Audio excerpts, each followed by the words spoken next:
Yo, what's going on, everybody? It's Devin Thomas back with another episode of Unscripted.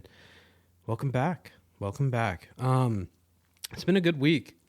I've been busy this week. I got out and about quite a bit this week. I had a lot of shit going on, to be quite frank. But first things first, Slugger. I'm glad I got to break the idea to the world, last week. And finishing the script was very spiritually fulfilling, as well as just, it's a good accomplishment. It's nice to feel like you're still, chipping away at something. Anytime you do work, it always makes you feel better. And they always say happiness or whatever, success is in the work you're not doing. It's fucking true, So just working on that script, I don't know. I just really enjoyed it. It gave me a lot of confidence and just screenwriting and just in general, I wrote something I really wanted to write. And I think that's the most important thing. And that was an idea, like I said. I was having a tough time cracking the actual screenplay. The character never felt hard to create, but the actual screenplay that felt right for that story was there's a lot of iterations before that. Let's just say that. And anyways, Slugger has been on my mind a lot. I've kind of let the script just rest. I did do a little touch-up draft, because when you read drafts, you always see shit. You're like, oh, fuck, this is a just complete typo, or I accidentally copied and pasted something twice. It happens. But, or just fucking formatting's off. It happens when you're writing, and that's the shit that you catch after. And anyways, I just, I want to let the draft sit so I don't get too caught up in trying to make it to one thing or whatever. I don't even know what I'm trying to say. I guess I don't want to do too much to it too quickly, because I was very happy with the initial draft. Even just reading it, I'm like, you know what?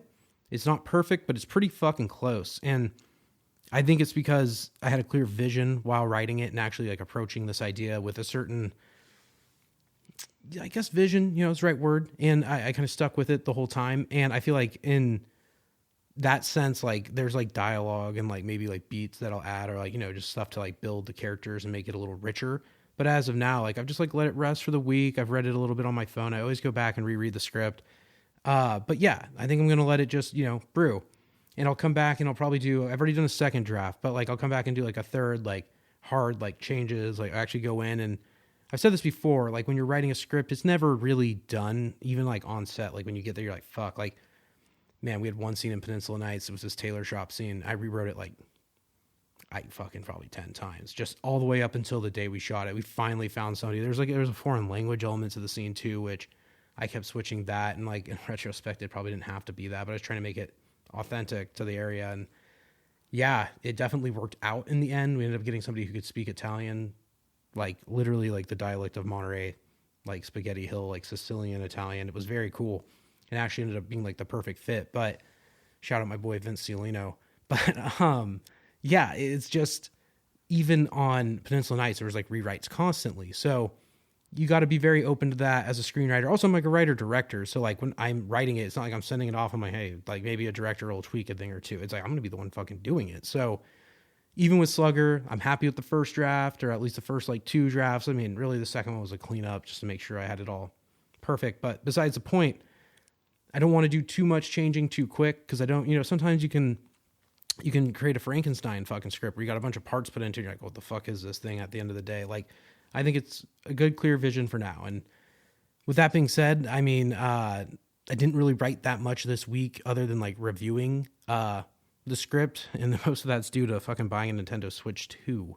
I don't usually talk too heavy of video games on here, but I feel like the Nintendo Switch 2 is worth and warranting of being talked about. I hadn't had a Nintendo console in a minute. I think I was talking about it the other day, but it's probably been a decade. I think the last console I actually bought was the Wii.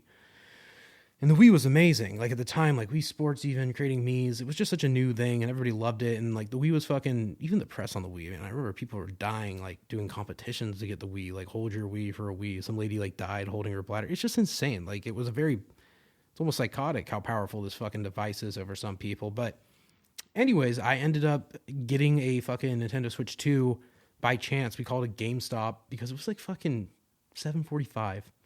And my brother's like, you know what, dude, let's fucking try and get it. And he ends up calling GameStop, and the guy's just like, yeah, we got fucking 5 of these Switches. And he's like, but we close at 8. And I was like, dude, just we got in the car, jammed over to this fucking GameStop, driving way too fucking fast. And we ended up getting it, right at closing, and it was nice. We take it home, and it came with Mario Kart World, and fuck, the last Mario Kart I played was the one on the DS. I don't even think I played like Mario Kart 8, or I just fucking didn't have it. Like, if you don't have it and you're not going to friends' houses at some age, you're kind of like, oh, I guess I'm not playing it. I was an Xbox guy. I was playing fucking Halo and COD and all the typical shit, PUBG.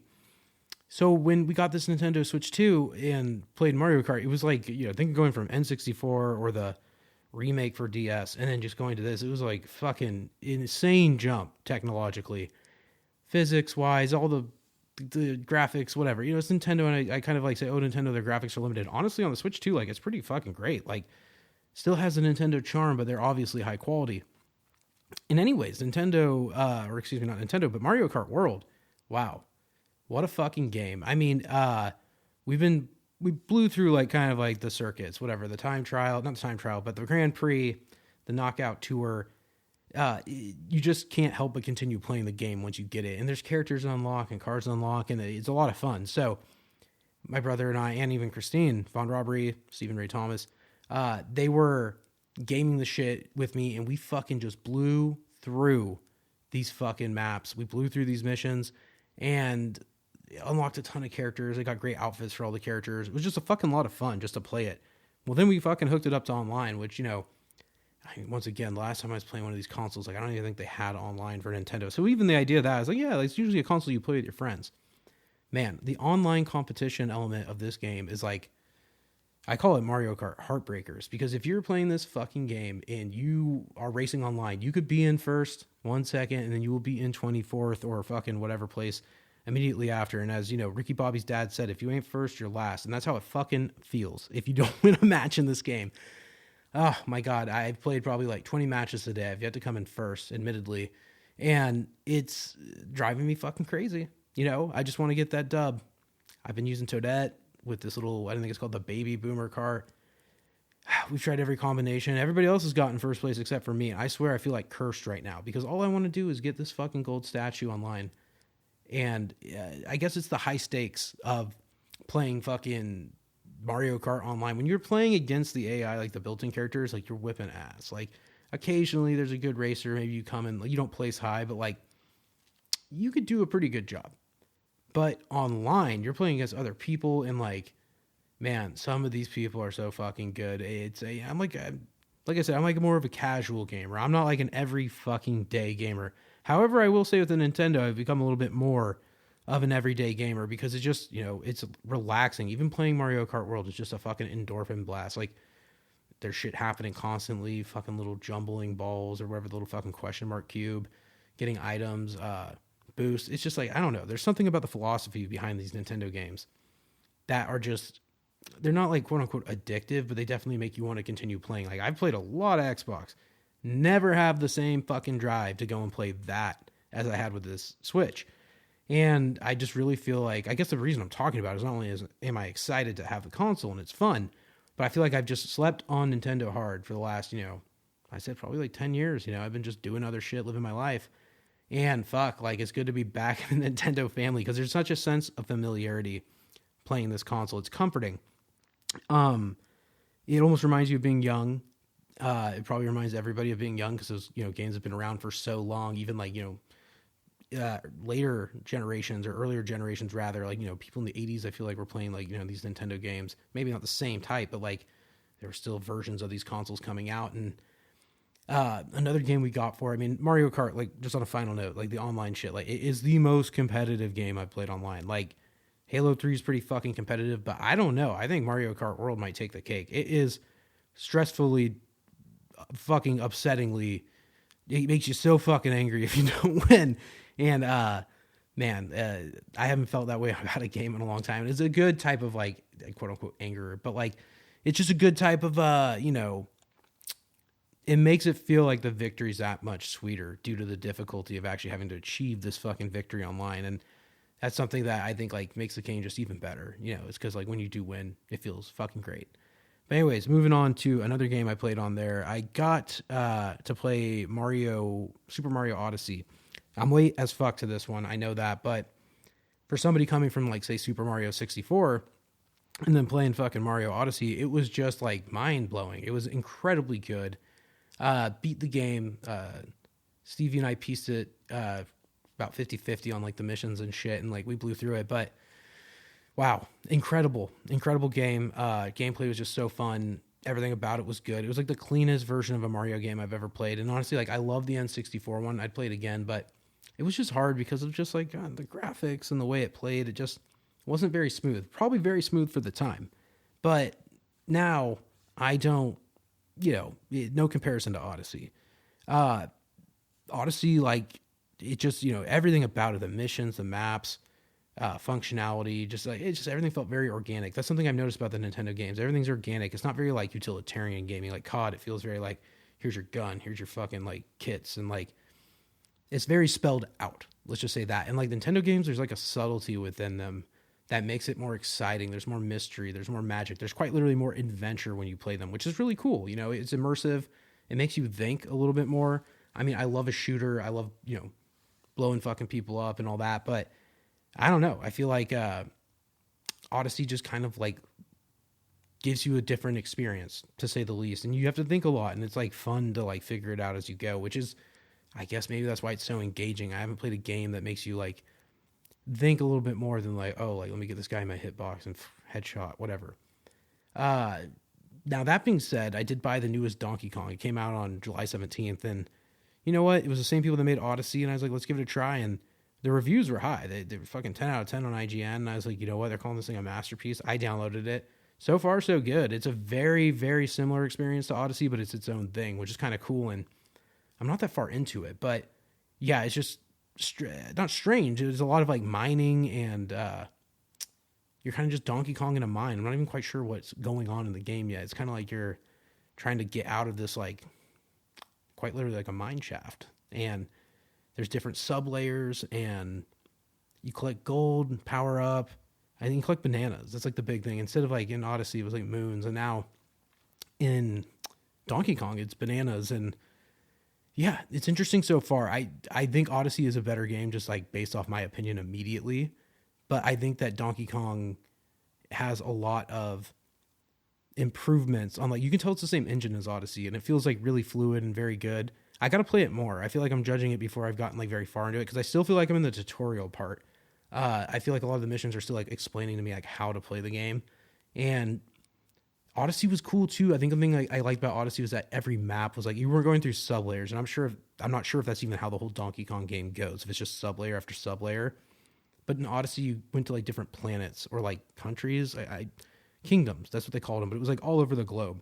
And I kind of like that, because there's a little bit more mystery. Like, oh, like you could see the name of one of them. They make you choose. And it's like, well, fuck, do I go to like the Snow Kingdom or let's say the Water Kingdom?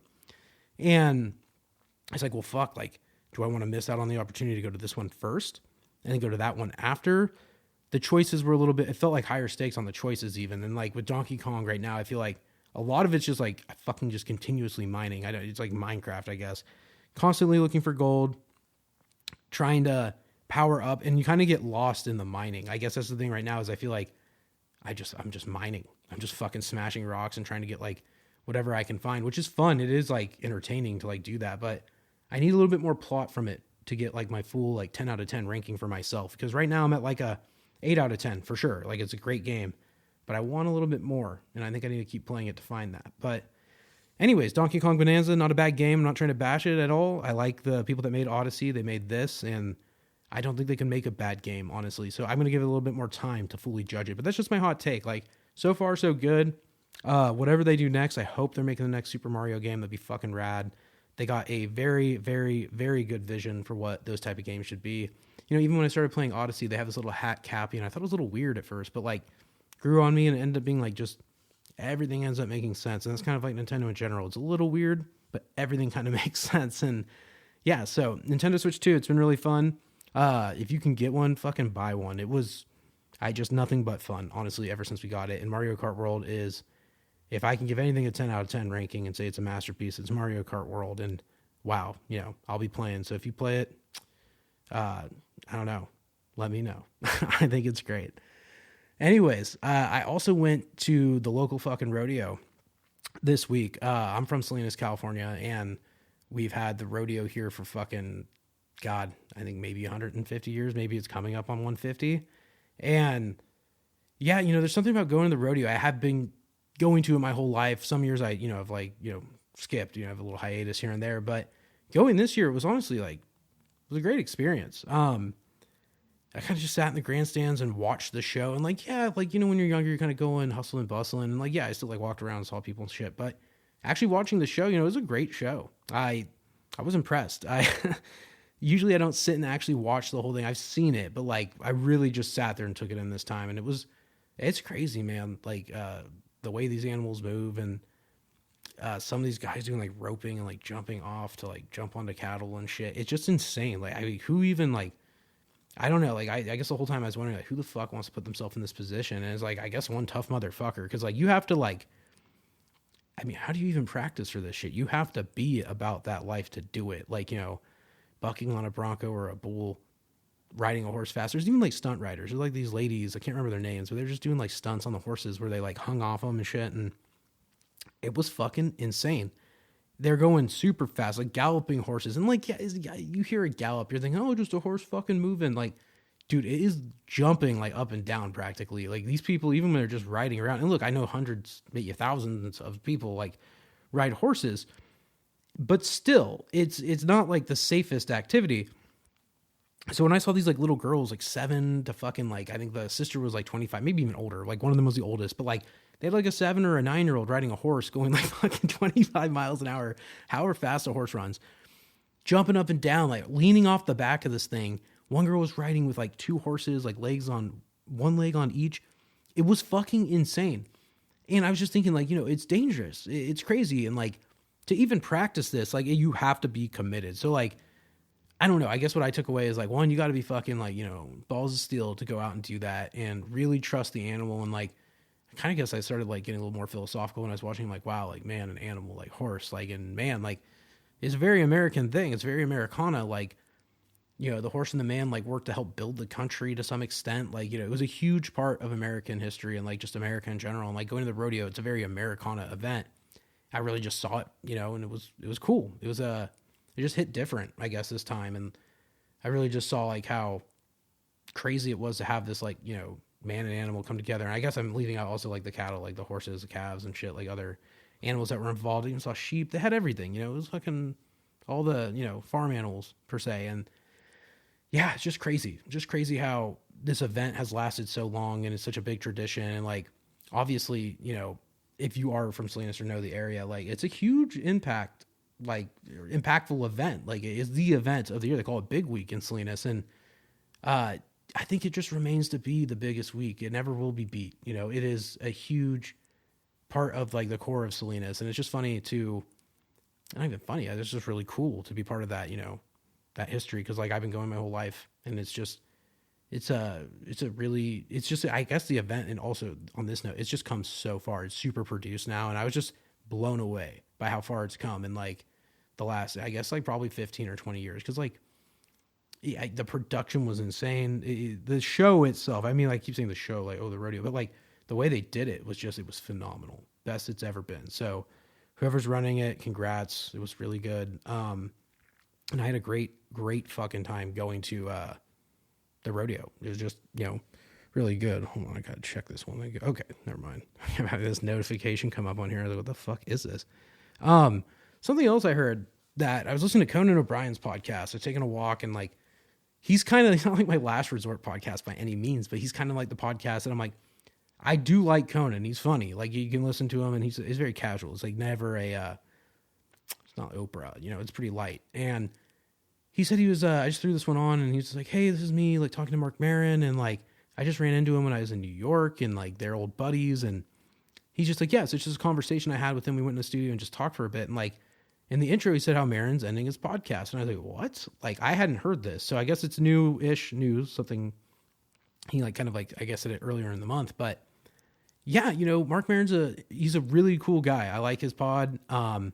I used to listen to it a little bit more religiously, especially when I was living in Los Angeles. I just, you know, he was one of the early guys to it. I was not on his shit. I just looked up his first pod. It was 2009. I'm like, was I one of the first, like, not the first, but like one of the people like early on? And no, I think I heard about him when I moved to LA, probably like 2013, 14. Like, I remember listening to his podcast, and like, he was just one of the early people doing it. And it was cool. I remember the story. I was just doing it in his garage, and I was like, oh, that's, you know, like, I like that. It's very humble and like, kind of very grassroots, and it just, eventually blew up.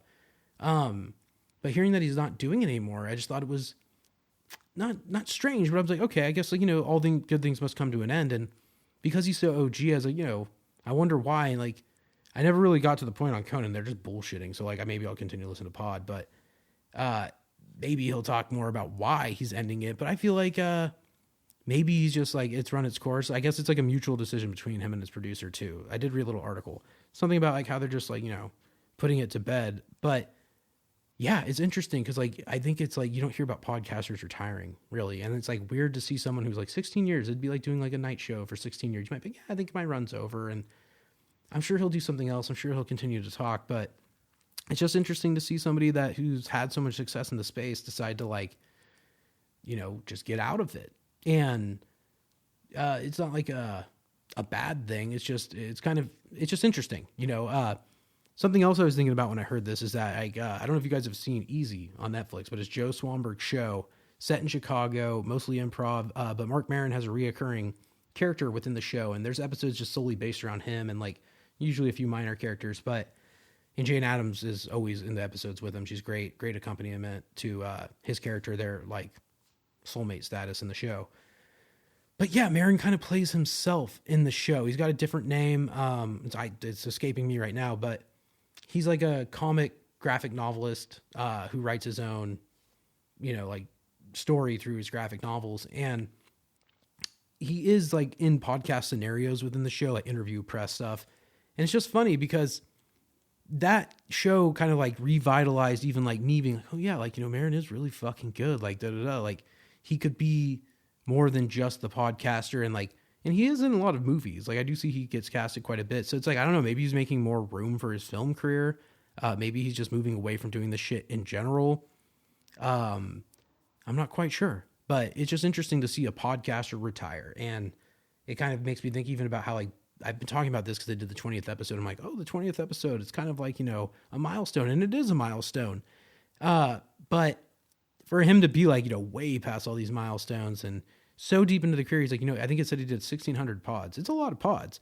He's done. If that's what he wants to do, fine. But it shows you that there's like now room for like new podcasters to come in, or like the space is just growing to the point where like, I don't mean like, oh, there's somebody come and take his show. I mean like the space is growing. He's probably like, you know what? Like maybe they won't miss me. There's so many other shows. There's so many other people coming into the space, so many other voices. I mean, 1,600 episodes, maybe he's said it all, or just said enough where he's like, I can let this go. And like I said, you could have other reasons, but yeah, it's just something I was thinking about. I'm like, it's interesting to see, like, I guess the best example I could use is the one I used earlier. It's like a talk show host or a late night show host, like being like, you know what? It's time for Letterman to hand it off to Conan, and then like, Conan to Fallon and so on, or Kimmel, whoever the fuck took his place. These two shows have such similar fucking names. Like, I don't know the exact timelines. But anyways, besides the point, it's, not a transition of fucking like power. I'd say it's like a change of hands. There's going to be new people coming into the space, and it's just, you can really feel the shift right now, I guess is what I'm thinking. It's like, you can see how like even legacy media, like they're spinning off so much of their shit in Hollywood, so many of their sub channels, and it's because all the sub channels have become subculture on YouTube. You want to see a cooking show? Go on fucking YouTube. You want to learn recipes? Why watch it on cable? Just go on YouTube. There's somebody who's got a channel with fucking, 5 million subs, and they're putting out content every week. The shift is insane. You can feel it. It's very palpable in the industry right now. I think Hollywood is doing some good things, like I said, in the biz, and I'm not even really talking about Hollywood alone, but media in general has changed to the point where people aren't watching media in the same way they used to. It's just different. If you want to consume content, you can consume it on your phone or YouTube. And I guess the biggest thing is like, you can consume it pretty much for free. What I've noticed is a lot of the best are virtually free. Like Mr. Beast doesn't charge you to watch his content. And like, he's one of those silent, kind of killers out there. Is like, he is a behemoth. Everyone knows it. Beast Games was huge. I saw they already signed it on for 2 and 3, and that's just through Amazon Prime. And then he's doing his YouTube, which is still like free to the public. Like, he's got crazy videos. But besides the point, he doesn't need to just monetize. He's monetizing himself, not just through YouTube, but also through like Amazon. He's getting a deal with them, and they're giving him, I'm sure he's making money. He always says like, oh, I just spend it all on the next project. Like, maybe, but I think he's getting fucking paid something on this. And it's just interesting to see how he's combined not just his like freemium content, but like his paid shit to, you know, partner up with other people. And yeah, I just think that's where the business is heading. And to relate that back to like the Maron thing is like, I think he knows it too. He's just like, you know, I could just continue talking and saying my piece, or I can, you know, just do whatever else I want to do at this point. He's, you know, he's been through a lot. He's interviewed presidents. He's had so much, you know, time in the space, and like 16 years, it's, you know, sometimes it's just time to hang up the hat. And I respect it. It will be sad to see the show go, because it was a show that I would just revisit. I just type in a name and like anybody I wanted to listen to a podcast and have them on there. Like, remember I was looking up Dave Franco for a minute. I think I was watching Now You See Me or some shit. And yeah, he had a podcast with like fucking Maron. I was like, oh, of course, you know, who else? So yeah, it's disappointing, I guess, for fans. I'm a little sad because I was like, I guess I wasn't aware, but like I kind of just heard the news today. I was like, what? Like, there's no way. And yeah, it's unfortunate, but I guess end of an era, to say the least. But like I said, there's going to be more pods, more people hopping in the space and just trying to carry on the torch of just like the podcasting like industry per se. And I think it's an exciting thing. And like I said, that transcends just the podcast space, the media space. One thing, I don't know if a lot of people watch it, but like Jubilee, we watch quite a bit of it. And they'll do like political shit. They'll do dating shit. They do everything. And it's like, when it started, the production was definitely more humble. And now you can tell it's like, dude, they are making like, it's got to be just so much viewership at this point. There's got to be a lot of people invested in watching this. And it's like, damn, like they're doing better numbers on this YouTube channel. And look, I'm sure all these companies have some seed money from some big dog or like somebody, you know, behind them to get them started. But like, even so, it's just crazy how like the internet and like YouTube media has just, it's kind of just like transcended like even like cable or like subscription services. YouTube is a website. That's what it was, you know, youtube.com, and it's got the app and all that, but it's just, it's become something so different. I remember the Netflix CEO saying like, it was either, I think Reed Hastings, I can't remember who said it. Maybe it was Ted Sarandros, but one of them said that their biggest, you know, competition is YouTube. And it's like, I completely agree. Who else could take down like, you know, the biggest streamer in the world other than the freest streamer in the world, which is YouTube? And like YouTube has done some like content shit where they like, you know, moderate like copyright really well. They moderate content they don't want on the site very well, which is good. Like, you know, there's like good measures to do that. And I think that it has made it so like, you know, and I saw they're going to do this thing on AI. That's what I was thinking of. They're going to make it so like only AI content can be monetized, which I think is really cool.